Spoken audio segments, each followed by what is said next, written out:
Madame la présidente, mesdames les ministres, mes chers collègues, parallèlement aux nombreuses mesures que comporte le plan de relance en matière immobilier public, le projet de loi de finances pour 2021 inscrit en compte d'affectation spéciale gestion du patrimoine immobilier de l'État 370 millions recettes et 275 millions d'euros en crédits de paiement. Le solde du CAS serait ainsi relevé de 95 millions d'euros en 2021. Cependant, l'exercice 2020 reste incertain. La troisième loi de finances rectificative avait revu à la baisse la prévision de recettes initiale, ramenée de 380 à 320 millions, soit moins 60 millions d'euros. La quatrième loi de finances rectificative précise que le produit des cessions immobilières 2020 est inférieur de 40 millions aux prévisions de la loi de finances initiale.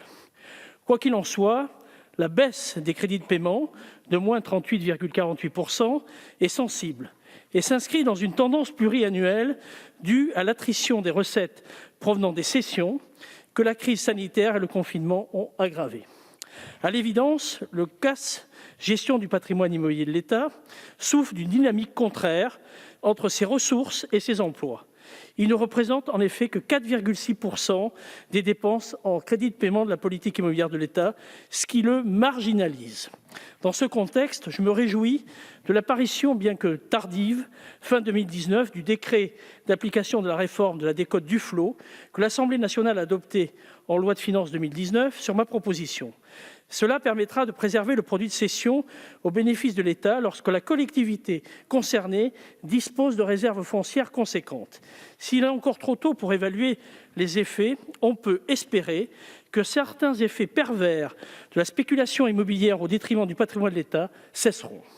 Il conviendra également de conforter le CAS en augmentant les ressources pérennes. La part des redevances dans les recettes reste trop modeste. C'est pourquoi je souhaite que la direction de l'immobilier de l'État et les directions ministérielles poursuivent l'expérimentation de modes de valorisation alternatifs à la cession. La mise en bail emphytéotique de 99 ans d'un hôtel particulier rue de Grenelle, mis sur le marché en 2020, devrait préfigurer l'expérimentation d'autres baux emphytéotiques sur des durées plus courtes, de l'ordre de 70 ans, si le marché se révèle intéressé par cette formule.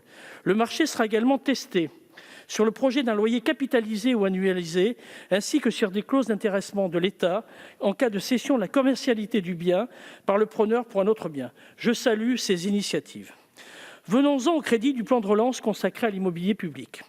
Si l'on peut saluer un effort inédit de 4 milliards en faveur de la rénovation thermique, dont 300 millions dans les lycées et 3,7 milliards pour les bâtiments de l'État et les collectivités, pour les bâtiments, il n'en demeure pas moins que la problématique de l'entretien et de la performance énergétique des bâtiments doivent être intégrées le plus en amont possible dans la gestion du parc immobilier de l'État. À cet égard, il est regrettable que la quatrième loi de finances rectificative supprime 32,1 millions de crédits de paiement destinés à l'entretien des bâtiments en raison des retards qu'a affecté le programme 743.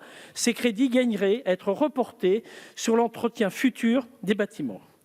Alors que le premier appel à projets s'est terminé le 9 octobre, je m'interroge sur le bon usage des fonds engagés en urgence pour des projets qui n'avaient pas été retenus dans le passé, faute de financement. En effet, si un bâtiment peut s'amortir sur des dizaines, voire des centaines d'années, si on prend par exemple le cas du Louvre, il faut veiller à ce que les projets retenus dans ce premier appel à projets et financés par de la dette publique s'inscrivent bien dans une logique à long terme et soient structurants pour la collectivité.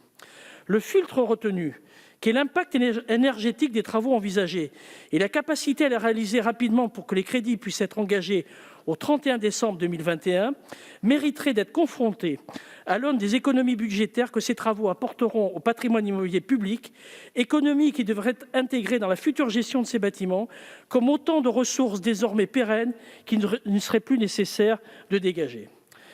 Le gouvernement a dédié un appel à projets séparé pour la rénovation des bâtiments d'enseignement supérieur et de recherche, ce qui est cohérent car ceux-ci représentent un tiers de la valeur de l'immobilier de l'État avec des performances énergétiques médiocres.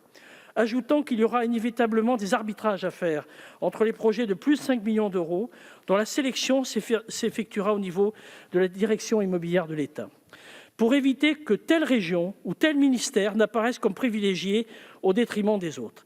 À ce stade, nous n'avons guère d'indications sur la façon dont le Gouvernement procédera. Nonobstant ces réserves et interrogations, je vous invite, mes chers collègues, à adopter les crédits de la mission « Gestion du patrimoine de l'État ». Je vous remercie.